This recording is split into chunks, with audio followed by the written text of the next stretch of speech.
Hello viewers, welcome back to my technology channel on YouTube, GTech. After a very long time I'm coming up with a new video. So here is a very interesting video on the art of leg spin, or it's also referred to as wrist spin in the game of cricket. So I'm doing this video because I've got some very good response to one of my old videos on cricket. So that motivated me to make this new video. So it's going to be a very interesting one for cricketers at every level. That's what I believe. So do watch this video till the end and enjoy this video. So let's start. In order to keep this video short, I'm going to split this subject into 2-3 parts and make different videos for each part. In this video, basically we are going to concentrate on how to turn the ball. So turning the ball is the fundamental aspect of spin bowling. So that's the reason why I have taken it up first. So there are a lot of other things that go into spin bowling, like line in length, which is a very important aspect. So next part would be variations. So if a spin bowler just bowls stereotype, so just one kind of delivery, so probably batsmen will get used to that and the bowler will become ineffective. So that's the reason variations are a very important aspect of spin bowling.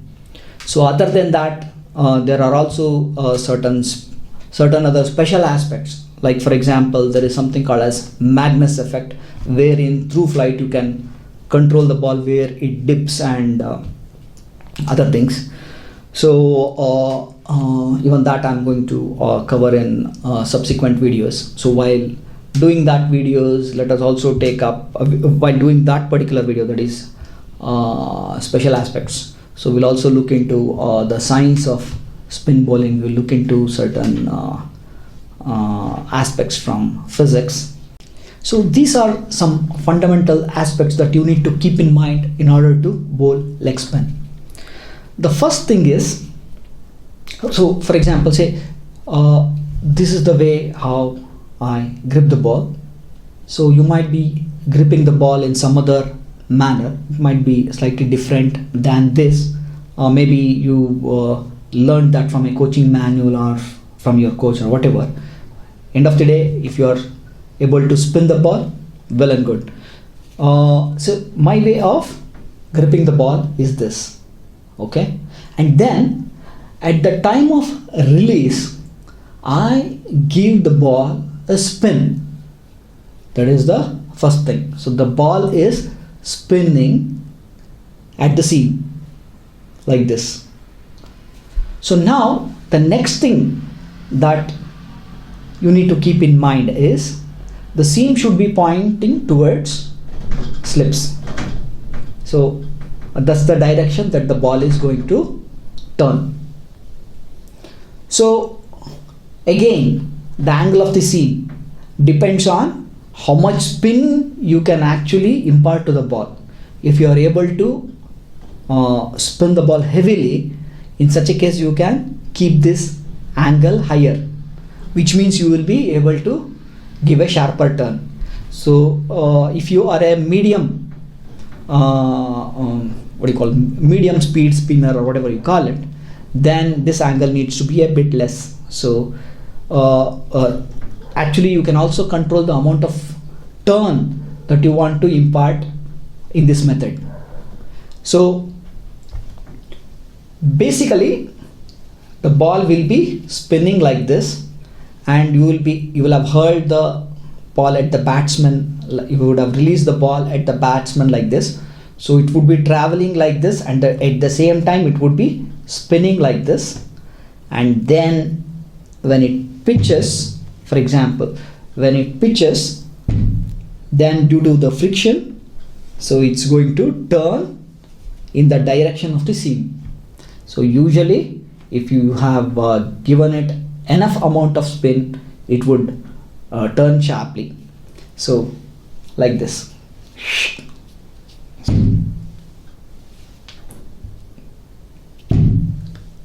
So it would be basically like this. So this is about the fundamentals. So with this, let's directly go to the nets, where I have made some visuals about myself bowling and subsequently explaining to you how to grip the ball. Basically, I'm explaining about my action. So it doesn't mean that you need to follow exactly the same thing, because each person has slightly different structure, in the sense when it comes to, I'm talking about his body structure. So that means the same gripping for everyone might not work, the same action for everyone might not work, but still you can get some clues about like how you need to go about spin bowling. So let's go.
One other interesting aspect in this video is basically it's known that in order to spin the ball well, in order to turn the ball sharply, like the ball needs to be either at least semi-new or it should be old. So if a ball is about 15 to 20 overs, then it is referred to as semi-new. If it is older than 30, 35, 40 overs in a test match usually, so it is referred to as an old ball.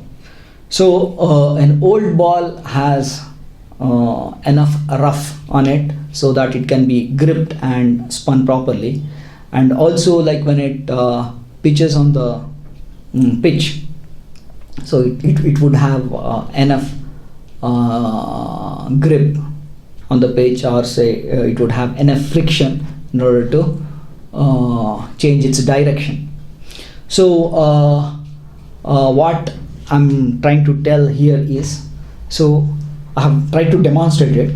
So other than bowling with semi-new and old balls, so I have also bowled with some new balls, so which are just 2-3 overs old, and I've tried to spin the ball. So a good spinner, according to me, should also be able to spin the ball when it is absolutely brand new. So he can come in the first over of the match and spin the ball. So that's what I have tried to demonstrate here.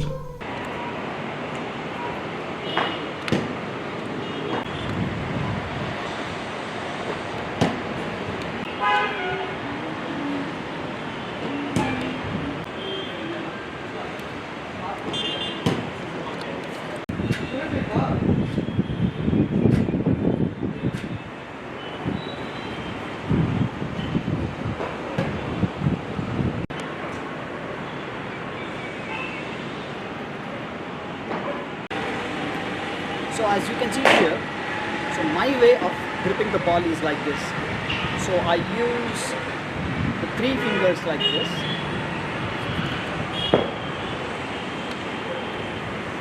Okay. So all the 3 fingers are on the seat. The thumb is like this. Thumb, forefinger, middle finger, ring finger. So I'm not going to use this finger. So I adjust the angle depending on how much I want to spin and where I want to, how I want to control the ball. So that's a different thing.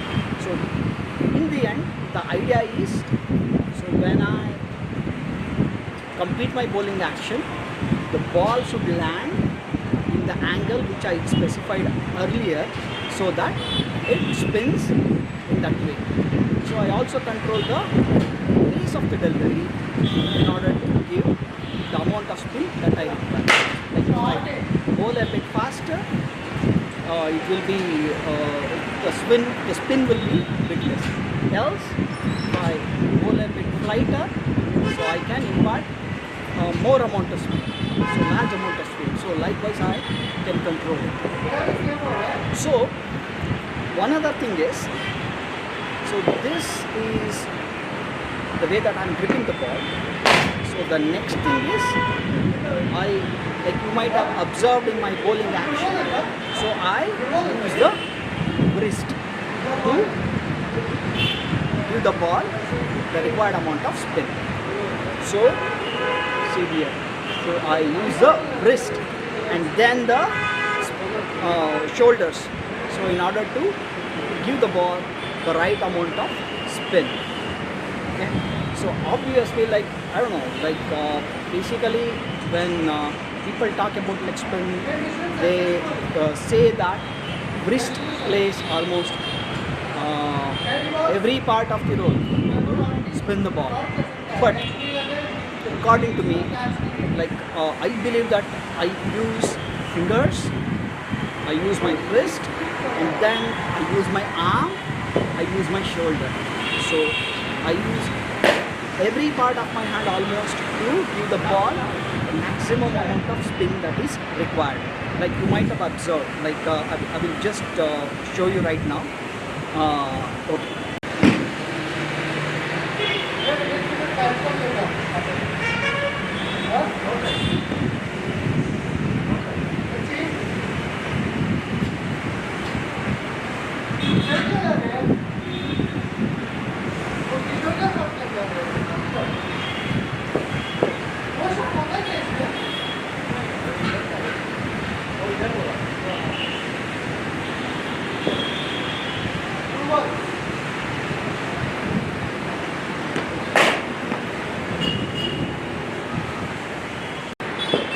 So, like as I showed you, the first thing is, see, I'm bringing the ball from here. In the sense, the arm is a bit twisted. So then I start, and at this point, I have already used my arm and shoulders. Then I am using the wrist. Finally, you can see here I am using my fingers. So wrist, fingers, shoulder, arm. Wrist, fingers, shoulder, arm. So everything is playing the role when I am trying to spin the ball.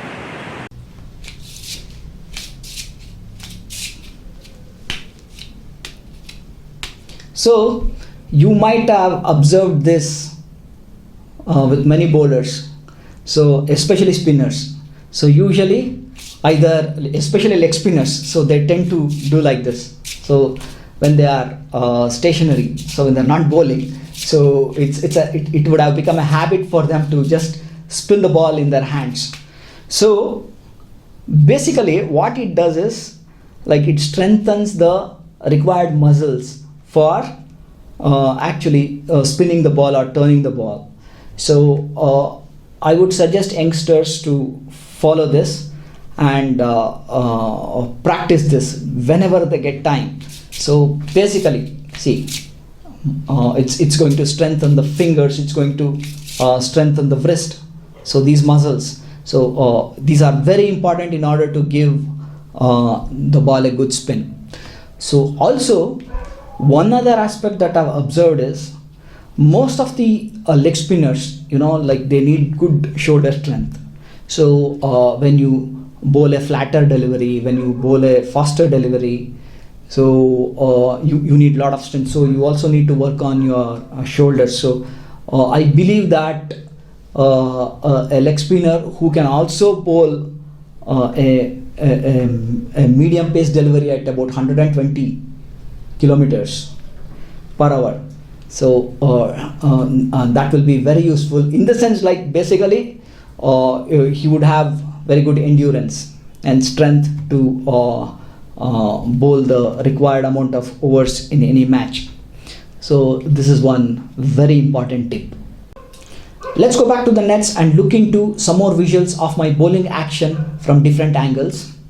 So do watch every delivery and write your observations in the comment section. So I'll be very happy to look into the comments, and I will try to reply to each one of them.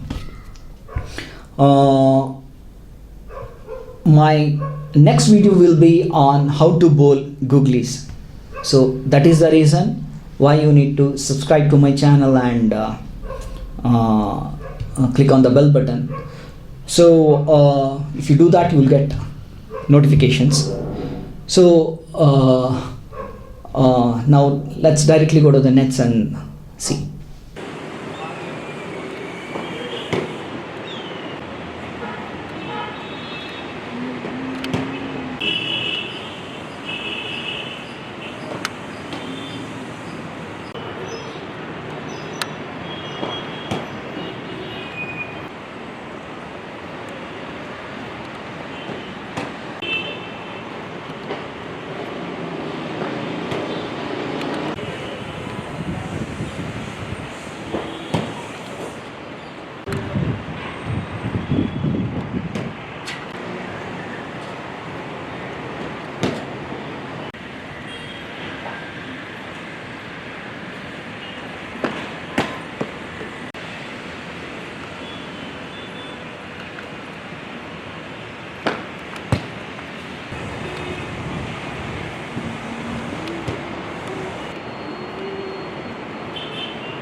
So I guess and hope that this video was interesting. So as I told you, I'll be bringing up more such videos on spin bowling and other aspects of cricket. So if you like to receive notifications about my upcoming videos, you can subscribe to my videos and click on the bell icon. So do share this video with your friends who like cricket and who are taking training in cricket, so it might be of some use to them. So thanks for watching. Bye for now.